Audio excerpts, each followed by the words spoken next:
What's up, man? Are you here? No, are you at the house? Yeah. Alright, no, I'm right around the corner. I wanted to call you first and see where you were at, but I'll be there in a second. Where are we going today? Alright guys, we're gonna go meet a woman by the name of Ashton August. She is a yogi, writer, professor, health expert, mindfulness, meditation coach in a way. She has so much knowledge to drop on all of us today. Can't wait to meet her. Actually, I've known her for a while now. Aaron, though, is going to meet her for the first time. He has no idea what's in store. She's probably going to throw us into some yogi postures. As you can see, Aaron is fully dressed and ready. Boom. To twist, bend. Dressed, ready, check. David, where's your spandex? I'm going to have to change. It looks like I'm not even close to being ready for that. But can't wait, guys. Come check us out. I like the house. Oh, they got animals. Ashton, Aaron. My name's Ashton. It's good to meet you. Like, everything's about authenticity, and we're not going to try to, like, I don't know, have a script. So before I started yoga, I couldn't touch my toes on a physical level. I just accepted the fact that I wasn't limber, that wouldn't ever change, that was just part of who I am. And on the emotional and mental level, I was an anxious, depressed, sort of manic person. And that all left me sort of seeking more, how to change that, how to just find a different path. So I stumbled upon yoga, took a few classes, and it started something in me. But it wasn't until I found hot yoga that I actually felt this real desire for self-exploration and to go deeper into that practice. And so as soon as I began my hot yoga journey is where I immediately found such amazing growth, physically as well as mentally. And that was about 6 years ago now. So I go from not being able to touch my toes to doing the splits. And I go from not being able to control my anxiety to meditating every single morning. And there is no such thing as anxiety. So the transformation has been complete. So what is this position called? It's called flying pigeon. Okay. And I commend you for jumping right in, but you're gonna get this. I've got faith in you. Yeah, I think I can do it. I've got nothing but faith, man. Let's do this thing. Okay. Okay, so you're going to begin by bringing your hands to heart center. Okay. And then let's do the left ankle on top of your right thigh. So rest it right above your knee. Keep your right leg straight. Perfect. And then hinge at the hips. You're gonna plant your palms down to the ground. He's like, that's enough for me right there. You're doing good, Aaron. Okay. That's okay. You got it. Perfect. Now bend into your right knee. Your bent upper arms create a shelf for you to rest your shin across. Perfect. Perfect.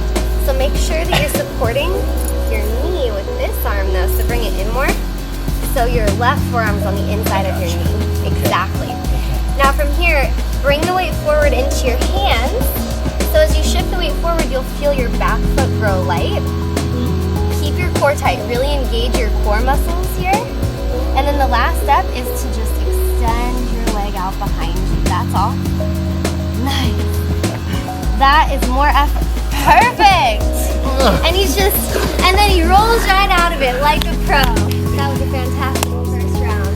Can we go back to this? That was intense, and I just wanted to say that I'm like sweating right now, and we only did that for like 2 seconds. And you weren't even in the hot room. And I wasn't even in the hot room. Oh my gosh. This guy does it in the hot room and everything. What? Hot room is the way to go. That's Okay. Okay. All right, so I'm gonna try the hot room.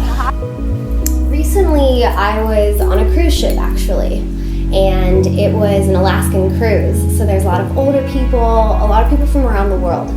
And I was fortunate enough to experience yoga on the ship. They offered a class.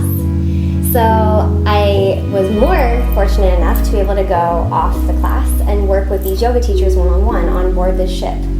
And as we were working on the deck and just doing some poses and having fun, kind of a group formed around us, just watching, taking it all in, people who had obviously never done yoga and were just curious. And afterward, a girl in particular approached me and she said, what is yoga to you? Because I'm from Vancouver and Lululemon is from Vancouver, and I just feel like yoga means Lululemon and expensive yoga clothing. And I'm like, wow, oh, you know? And so I'm like, let me tell you what yoga is to me. And it's spirituality, and it's all these things, and it's the poses you just saw, and blah, blah, blah.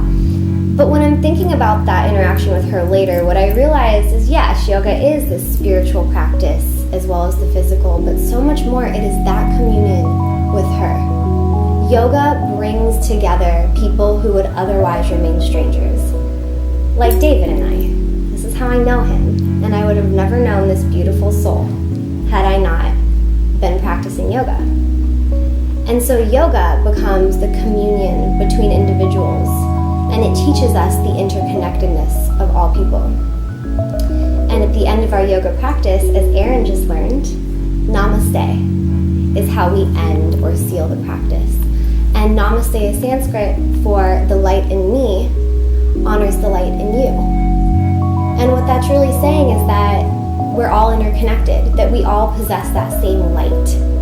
And so while yoga has the physical benefits and the beneficial rewards of all things external, it's also strengthening everything that's internal. You're in the middle of a pose, like struggling, dripping, and all of a sudden she drops this thing that just like rattles your soul. And you're like, oh my God, that's exactly what I needed to hear right now at this present moment in my life.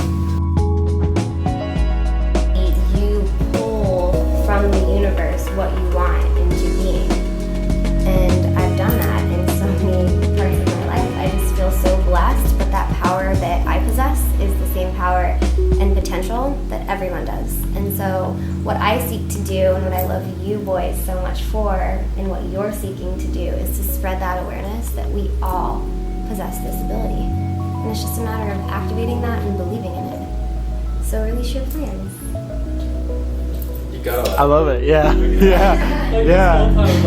I love it, dude. I love it. You know, and it's interesting because I totally believe the same thing that you're talking about, and it was almost described to me in a childlike way, where there was a bunch of Play-Doh on the table. And the practitioner at the time gave us all these different, they're like, pick a cookie cutter, you know, like any one you wanted. So I picked this like little happy, like the smiley face cookie cutter, and it's like, put it into there. And like, now consider this Play-Doh the universe. And that cookie cutter is essentially that's your thought. That's what you're putting into it. The universe is not biased. It doesn't really care what you put into it. So whatever you do put into it is what you're going to get back out of it. So whatever that is, you want it to be as positive as possible. But I'm like a very visual learner, so I needed to like see this tactile. Yeah, I needed to like feel the Play-Doh and put the the template in there, and it could be whatever I want. Yes, this is my recommended book club of the week read, The Prophet, Khalil Gibran. So highly recommended. We might even get into this a little bit in our chat today. Sweet. Okay, so is this something that you can get on Amazon? Absolutely. Can we link that in the description? Oh, absolutely. Sweet. All right, so we're going to link this book in the description, and hopefully we'll talk about that a little bit. Yeah, I'm happy to get into that. Sweet. Awesome.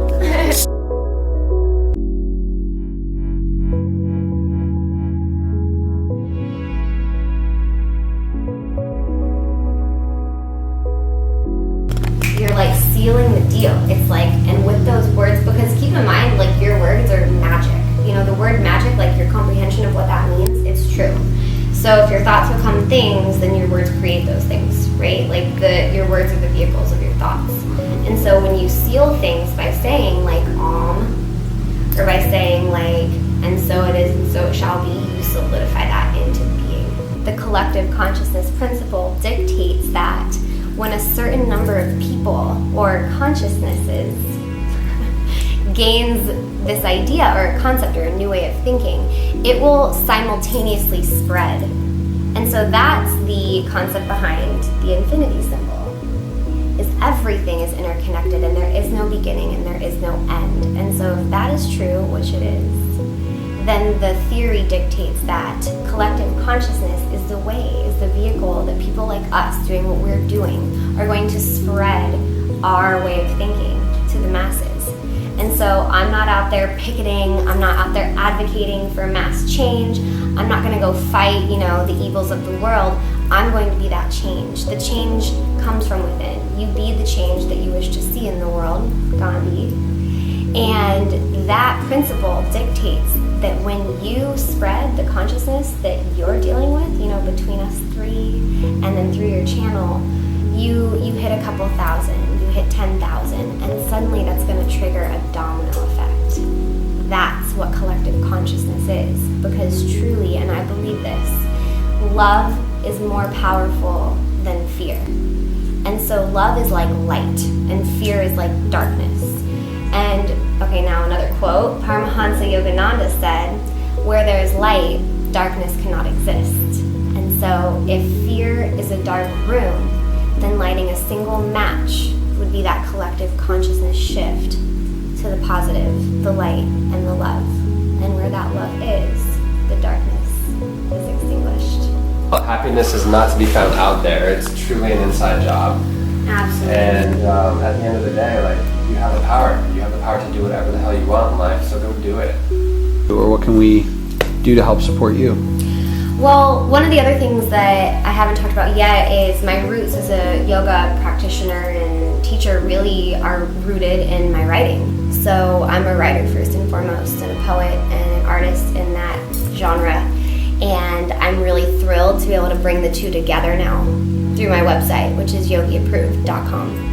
So with that website, what I'm seeking to do is what you guys are up to in a different sort of form. So I'm just there to spread information on yoga, because as you've noticed, yoga has blown up and become a worldwide phenomenon, and I'm so happy to hear about that. And I think that's part of that collective consciousness bit that we were just jamming on.